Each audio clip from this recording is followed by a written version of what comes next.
नमस्कार और जय हिंद दोस्तों, मैं रवि शर्मा आप लोगों का स्वागत करता हूं डेली डिफेंस डायलॉग के आज के हमारे सेशन में। दोस्तों आज के सेशन में एक बार फिर हम बात करेंगे J-31 एयरक्राफ्ट के बारे में, जिसको लेकर के पाकिस्तान की तरफ से न्यूज़ आ रही है कि पाकिस्तान के कुछ पायलट्स इस एयरक्राफ्ट के ऊपर अब ट्रेनिंग शुरू कर चुके हैं और वो चाइना में इसके ऊपर ट्रेनिंग ले रहे हैं। इस न्यूज़ के आने के बाद पूरे देश में और पूरी जो डिफेंस जगत है उसके अंदर एक हलचल मच गई है। और ये न्यूज़ हालांकि पाकिस्तान के एक second grade channel ball news ने दी है, जो कि बहुत ज़्यादा रिलायबल नहीं है, क्योंकि पाकिस्तान में भी भारत की तरह बहुत सारे मीडिया आउटलेट्स हैं और जो बड़े मीडिया आउटलेट्स हैं उनकी तरफ से ये न्यूज़ नहीं आई है, बल्कि एक सेकंड ग्रेड मीडिया आउटलेट की तरफ से ये न्यूज़ आती हुई नजर आई है। ये फेक न्यूज़ भी हो सकती है, बट भारत में इसको कई लोगों ने बहुत सीरियसली लिया है, जो कि लेना भी चाहिए, क्योंकि अगर दुश्मन की तरफ से कोई भी न्यूज़ आती है तो वो एक मैटर होता है जिसको हमें हमेशा एड्रेस करना चाहिए। सो ये एयरक्राफ्ट JF-31 जिसको लेकर के पाकिस्तान के एयरफोर्स चीफ जो कि ज़हीर सिद्धू हैं, उन्होंने इस साल के शुरुआत में कहा था कि ये एयरक्राफ्ट J-31 जिसको FC-31 भी बोला जाता है, उसको पाकिस्तान लेने के बारे में चाइना के साथ बातचीत कर रहा है। और चाइना की तरफ से भी कुछ ऐसे इंडिकेशन आए थे जहां पर चाइना इस एयरक्राफ्ट को पाकिस्तान को सेल करना चाहता है। ये चाइना का सेकेंड फिफ्थ जनरेशन का एयरक्राफ्ट है। हालांकि चाइना ने इसको अपनी फोर्स में अभी तक इंडक्ट नहीं किया है, ये अभी बहुत हद तक इनिशियल स्टेजेस में ही है, ये पूरी तरह बनकर के भी तैयार नहीं हुआ है। बट इसका पहला प्रोटोटाइप 2012 में चाइना ने रिलीज किया था। उसके बाद से लेकर के अब तक अभी कुछ समय पहले चाइना ने एक वीडियो भी रिलीज की थी जहां पर इसी एयरक्राफ्ट का एक एडवांस वेरिएंट जो है उस वीडियो के अंदर शो कराया था। हालांकि ये कंप्यूटर जनरेटेड वीडियो थी और इसके अंदर दिखाई देने वाला जो एयरक्राफ्ट है वो अपने पुराने एयरक्राफ्ट यानी कि जो 2012 में चाइना ने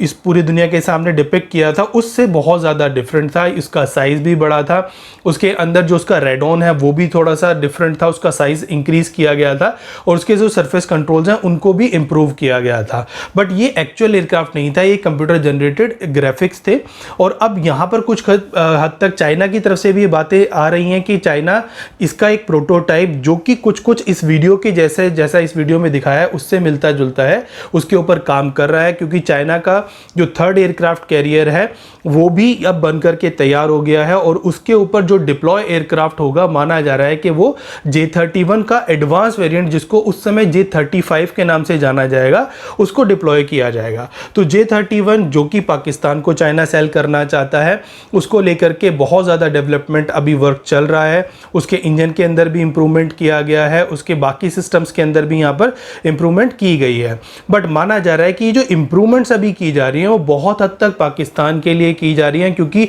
जो J-35 है यानी कि जो J-31 का नेवल वेरिएंट है जो कि इसका एडवांस वेरिएंट भी है, वो जब बन करके तैयार होगा उसके अंदर बहुत सारी ऐसी चीज़ें भी होंगी जो कि नेवी के एयरक्राफ्ट के अंदर ज़रूरी होती हैं, जैसे कि short take off and landing या फिर जो एयरक्राफ्ट का डेक है उसके ऊपर से लैंड करना और उसके कैटापुलेट सिस्टम को ग्रैब करने के लिए जो सिस्टम्स एयरक्राफ्ट के अंदर होते हैं वो सब। तो ये थोड़ा सा एडवांस वेरिएंट होगा, तो उसका बेसिक लैंड वेरिएंट अब यहाँ पर बनकर के तैयार होने जा रहा है। अब अगर बात करें इस न्यूज़ के बारे में कि ये न्यूज़ रियल है या फेक, तो देखिए अगर एक पल के लिए हम भूल भी जाएं कि किस मीडिया आउटलेट ने इस न्यूज़ को पब्लिश किया है, तो भी ये न्यूज़ पाकिस्तान की मेन स्ट्रीम मीडिया ने अभी छापी नहीं है, ना ही पाकिस्तानी आर्मी ने इसको लेकर के कुछ कहा है, ना ही चाइना की तरफ से कुछ आया है। हालांकि चाइना की तरफ से वैसे भी जो न्यूज़ आती हैं वो बहुत हद तक चाइनीज़ कम्युनिस्ट पार्टी के द्वारा फैब्रिकेटेड होती हैं, उनमें सच्चाई कितनी है और उसमें झूठ कितना है इस बात का पता लगाना बहुत मुश्किल है।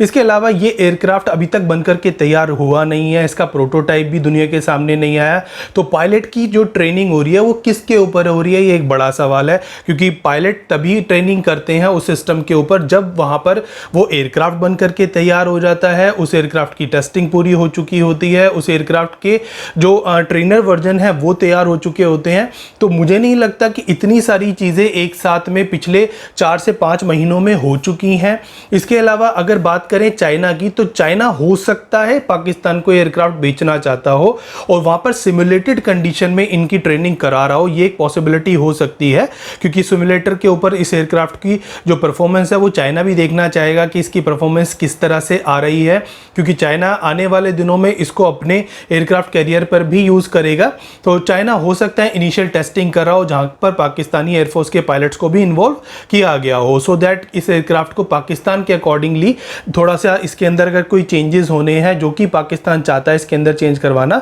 तो वो करवा करवा सके। इसके अलावा चाइना इस चीज़ के ऊपर भी फोकस कर रहा है कि चाइना और पाकिस्तान का जो डिफेंस कॉपरेशन है ये बना रहे, क्योंकि अभी खबर ये भी आ रही थी कि पाकिस्तान को तुर्की ने यहाँ पर ऑफर दिया था कि वो उसका कान प्रोजेक्ट, जिसका भी प्रोटोटाइप बनकर के तैयार हो चुका है और उसकी मिडन फ्लाइट भी हो चुकी है, तो कहीं पाकिस्तान तुर्की के इस 5th जनरेशन प्रोग्राम को ज्वाइन ना कर ले तो पाकिस्तान को अपनी तरफ अपने पाले में रखने के लिए भी चाइना ने ये हरकत की होगी कि उन्होंने पायलट्स की जो एक इनिशियल ट्रेनिंग होती है वो यहाँ पर कंडक्ट करा दी होगी और पाकिस्तान के ऊपर किसी ना किसी तरह से प्रेशर ज़रूर डाला होगा कि वो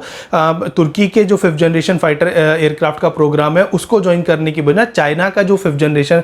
फाइटर है उसको अपने फोर्सेस में इंडक्ट करे। इसके अलावा ये चीज़ भारत के ऊपर भी बहुत ज़्यादा साइकोलॉजिकल प्रेशर डालेगी, क्योंकि पाकिस्तान और चाइना दोनों एक ऐसे देश हैं जो कि गठजोड़ बना करके भारत को घेरने की कोशिश कर रहे हैं। तो चाइना ने जहां पर अपने LAC की तरफ वहां पर J-20 को लगाया, तो चाइना ये भी चाहेगा कि जो पाकिस्तान का बॉर्डर है यानी कि वेस्टर्न सेक्टर है भारत का, वहां पर एक और 5th जनरेशन एयरक्राफ्ट को जल्दी से जल्दी डिप्लॉय किया जाए ताकि भारत के दोनों फ्रंट के ऊपर 5th जनरेशन एयरक्राफ्ट की जो घेराबंदी है वो की जा सके। तो चाइना इस चीज के लिए को लेकर के भी भारत के ऊपर प्रेशर बनाने के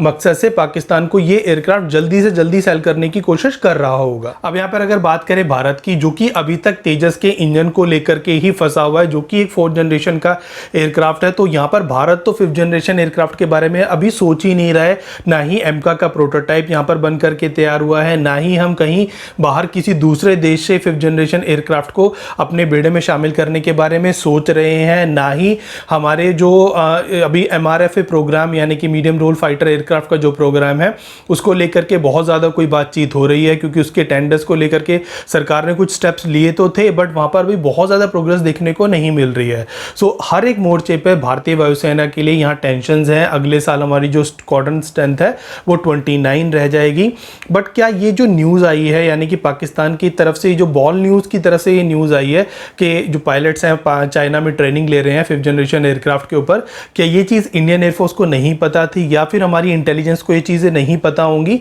ये चीज़ें हमारी अगर हुई हैं तो हमारी इंटेलिजेंस को पहले से पता होंगी और उनके काउंटर मेजर्स को लेकर के भी भारतीय वायुसेना कुछ ना कुछ ज़रूर कर रही होगी। हम यहाँ पर यूट्यूब पर बैठकर बातचीत कर रहे हैं, उससे पहले ही अगर ये इस चीज़ में कोई सच्चाई होती तो भारतीय वायुसेना इस चीज़ को लेकर के अपने इंडिजीनियस लेवल पे कोई ना कोई यहाँ पर मेजर्स ज़रूर लेती। और वैसे भी 5th जनरेशन एयरक्राफ्ट से डरने की इतनी कोई ज़रूरत नहीं है जितना कि हो हल्ला मचाया जा रहा है। 5th जनरेशन एयरक्राफ्ट हमारे LC पर भी तैनात है J-20, और J-20 के जो नंबर चाइना ने होटांग एयरबेस पर अभी डिप्लॉय किए हैं वो हमारे रफाल के कंपैरिजन में 5 गुना है। इसका मतलब जो हमारे माउंटेनियस एरियाज़ हैं उनमें भारत को एज मिलनी तय है, और चाइना का जो J-20 है जिसका इंजन इतना ज़्यादा पावरफुल नहीं है कि इन पहाड़ी इलाकों में वो हमारे जो रफाल है उसको इतना ज़्यादा टक्कर दे सके। पाकिस्तान पहले भी वर्षों तक इस चीज़ को करता रहा है कि उसकी जो इन्वेंट्री है उसके अंदर हमेशा भारत से ज़्यादा सुपीरियर एयरक्राफ्ट,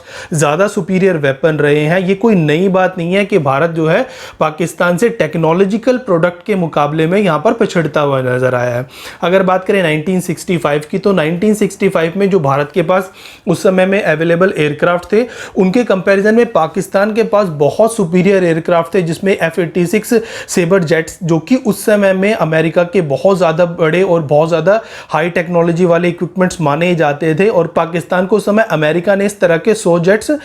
US एड के नाम पर दिए थे। उसके बाद अगर बात करें 1971 की, तो 1971 में भी पाकिस्तान के पास भारत के कंपैरिजन में बहुत ज़्यादा अच्छे एयरक्राफ्ट थे, जहां पर F-86 सेबर जेट्स का नाम तो आता ही है। इसके अलावा लॉकहीड मार्टिन का F-104 जिसको स्टार फाइटर के नाम से जानते हैं वो भी पाकिस्तान की इन्वेंट्री में था। मिराज 3 भी पाकिस्तान की इन्वेंट्री में था। तो उस समय भी पाकिस्तान के पास भारत से ज़्यादा अच्छे और ज़्यादा एडवांस एयरक्राफ्ट थे। 1999 में पाकिस्तान के पास F-16 था जो कि भारत के किसी भी एयरक्राफ्ट के कंपैरिजन में उस समय में भी बहुत ज़्यादा एडवांस था। पर 1999 कारगिल वॉर में हम सब जानते हैं कि पाकिस्तान का एक एयरक्राफ्ट एयरक्राफ्ट भी भारतीय सीमा के अंदर इंकर्जन नहीं कर पाया। भारत LOC के ऊपर बहुत लार्ज एरिया में बम्बार्डमेंट करता रहा पाकिस्तानियों, और पाकिस्तानी आर्मी को ठोकता रहा, बट कोई भी पाकिस्तान का F-16 या कोई अदर एयरक्राफ्ट उस एरिया में आने की हिम्मत नहीं कर पाया। तो इस तरह से पाकिस्तान हर बार टेक्नोलॉजिकल वाइज भारत से थोड़ा सा अच्छा तो जरूर होता है,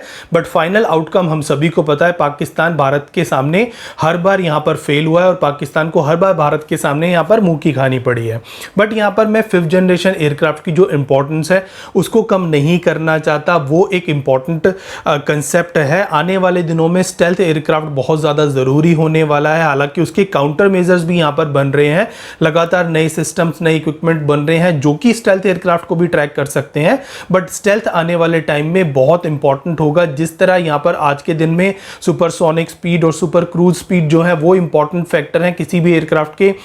जो डिजाइन है उसमें, इसी तरह आने वाले दिनों में चाहे वो 6th जनरेशन एयरक्राफ्ट की टेक्नोलॉजी हो या 7th जनरेशन, स्टेल्थ जो है वो बहुत बेसिक नेचर का जो टेक्नोलॉजी है वो होने वाली है। तो सभी एयरक्राफ्ट में ये टेक्नोलॉजी कंपलसरी होगी आने वाले दिनों में। इवन ये UAVs के अंदर भी ये टेक्नोलॉजी धीरे धीरे इनकॉर्पोरेट की जाएगी। तो स्टेल्थ वो चीज़ है जो कि हमें हर हालत में डेवलप करनी ही चाहिए। हालांकि भारत यहाँ पर अभी जिस स्पीड से अपने प्रोग्राम को चलाए हुए है उससे थोड़ी सी चिंता तो ज़रूर होती है, बट आने वाले दिनों में यहाँ पर किस तरह के और कितनी स्पीड से ये डेवलपमेंट वर्क होते हैं वो देखने वाली चीज़ होगी। भारत के पास जो अभी 5th जनरेशन एयरक्राफ्ट को लेकर के 2 अवेलेबल ऑप्शंस हैं जो कि सबसे नियर बाय ऑप्शन है, यानी कि अगर हम आज के दिन में इनको प्रोक्योर करने के बारे में सोचे तो हम एट फास्ट अगर किसी को भी अचीव कर सकते हैं तो सिर्फ F-35 और Su-57 एयरक्राफ्ट हैं जिनको हम अपने बेड़े में as soon as possible induct कर सकते हैं। बट F-35 को लेकर के भारत और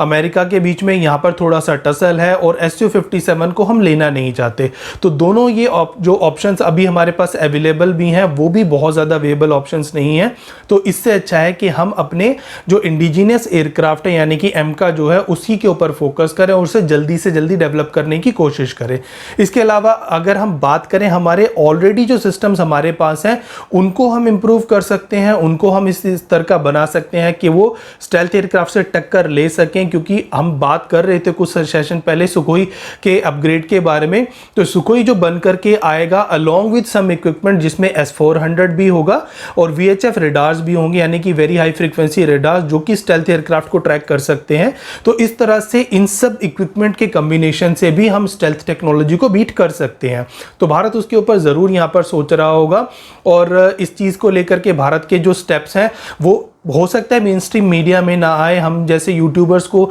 तो इस बात की खबर भी नहीं लगेगी कि भारत अपने जो पीछे बिहाइंड द कर्टन यहाँ पर काम कर रहा है वो किस स्पीड से और किस लेवल का कर रहा है। तो जब हम इसकी न्यूज़ हमारी मेन स्ट्रीम मीडिया में आएगी तभी हम इसके ऊपर डिस्कशन कर पाएंगे। बट मीनवाइल मुझे अपनी एयरफोर्स पर और अपनी सरकार पर यहाँ पर पूरा भरोसा है कि वो इस चीज़ को देख करके और इस जो न्यूज़ को लेकर के जो भी नेसेसरी स्टेप्स हैं वो यहाँ पर ज़रूर ले रहे होंगे। अब जाते जाते एक चीज और डिस्कस कर लेते हैं जो क्वेश्चन आप लोगों के मन में भी कभी कभी आता होगा कि यार पाकिस्तान जो कि $1-1 बिलियन के लिए पूरी दुनिया में भीख मांगता फिर रहा है, IMF हो गया, वर्ल्ड बैंक हो गया, इन सभी के आगे हाथ फैलाता है, कभी चाइना, कभी तुर्की, कभी अमेरिका, कभी यूरोप, हर देश के सामने वो इस चीज को लेकर के बात करता है कि कुछ ना कुछ फाइनेंशियल एड मिल जाए। तो वो 5th जनरेशन एयरक्राफ्ट जैसा एक्सपेंसिव इक्विपमेंट कैसे परचेज कर सकता है, इसके लिए उसके पास पैसा कहां से आता है। तो देखिए हम अक्सर बोलते तो जरूर हैं कि पाकिस्तान भिखारी है और इस तरह की बातें करते हैं,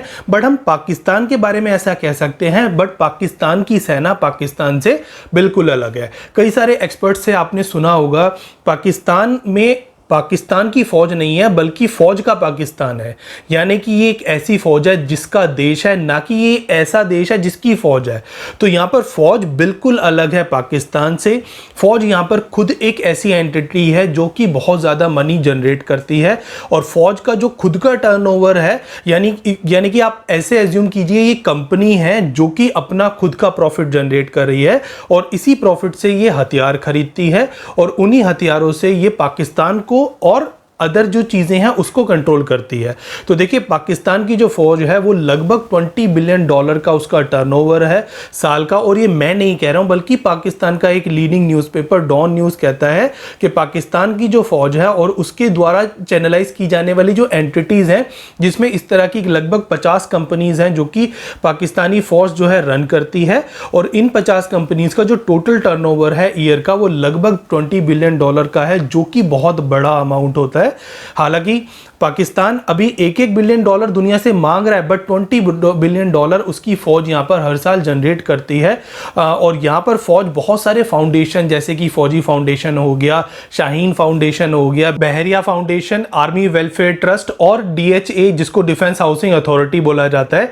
जिसके बहुत सारे प्लॉट्स के बारे में आप आए दिन सुनते हैं कि ये DHK के प्लॉट जो है इस आर्मी ऑफिसर को मिले हैं या फिर DHK के इस हिस्से को इस आर्मी ऑफिसर ने खरीदा है। तो ये सारी ऐसी कंपनीज हैं जो कि लगभग पाकिस्तान में हर एक सेक्टर में आपको नजर आएंगी, चाहे वो एविएशन हो, चाहे वो एजुकेशन हो, सीमेंट हो, सीरियल्स हो, एयरपोर्ट्स हो, वाटरवेज हो, कोल हो, पावर हो, इवन छोटे से छोटे प्रोडक्ट शैम्पू एंड जो ब्यूटी प्रोडक्ट्स हैं वो डाइपर्स तक भी ये कंपनीज बनाती हैं। DHQ जो कि वहाँ का पूरे पाकिस्तान का सबसे बड़ा बिल्डर है, जैसे कि भारत में होता है ना DLF, तो पाकिस्तान में DHA है, डिफेंस हाउसिंग अथॉरिटी। तो ये जो DHA है वो पाकिस्तान में सबसे बड़ा बिल्डर है और पाकिस्तान की ज़्यादातर जो बड़ी बड़ी सिटीज़ हैं उनके अंदर ये प्लॉट काट करके वहाँ पर हाउसिंग सोसाइटीज़ बनाते हैं और वहाँ पर ये फ्लैट्स को सेल करते हैं, प्लॉट्स को सेल करते हैं। तो इस तरह से पाकिस्तान की जो आर्मी है वो बहुत बड़ी एक कंपनी रन कर रही है जिसका टर्नओवर बहुत ज़्यादा बड़े अमाउंट का है, और इसी पैसे से ये आगे चल करके हथियार खरीदते हैं, अपने जो डिफेंस के जो पेंशन्स हैं, सैलरीज हैं वो जो है डिसाइड करते हैं। तो पाकिस्तान का और पाकिस्तानी आर्मी का जो पैसे को लेकर लेन देन है वो बहुत कम है, और पाकिस्तानी आर्मी खुद ही अपने लेवल पे इतने ज़्यादा बड़े अमाउंट में पैसा जनरेट करती है कि उसको पाकिस्तानी सरकार की तरफ देखने की ही जरूरत नहीं है। कुछ ऐसा ही चाइना की आर्मी भी करती है, जहां पर चाइना की जो पीपल लिबरेशन आर्मी है उसकी खुद की काफी सारी कंपनीज हैं, उनमें काफी सारी कंपनीज में उनका स्टेक है, जैसे कि वहां पर टिकटॉक हो गया या फिर इसी तरह का लेंसेंट कंपनी है उसके अंदर हो गया, और MG हेक्टर के अंदर भी बात आई थी कि MG हेक्टर के अंदर भी चाइना का कुछ रोल है। तो इस तरह से ये दोनों देश की जो फोर्सेज हैं उनके जो उनके एक्सपेंडिचर है वो कहीं ना कहीं कंपनियों के थ्रू जो है यहाँ जनरेट होते हैं, और यहाँ पर हम भारत में हमारी जो डिफेंस फोर्सेज हैं वो सरकार की तरफ छोटी छोटी चीज़ों को लेकर के देखती हैं। बट हम यहाँ पर डेमोक्रेसी हैं और डेमोक्रेसी में इसी तरह से चीज़ें चलाई जाती हैं। अब आज के इस सेशन को हम यहीं एंड कर रहे हैं, कल आपके सामने फिर हाजिर होंगे इसी तरह का एक और इंटरेस्टिंग टॉपिक लेकर के। तब तक आप हमारे चैनल को लाइक कीजिए, सब्सक्राइब कीजिए और हाँ बेल आइकन दबाना बिल्कुल भी ना भूलिएगा। तब तक के लिए जय हिंद।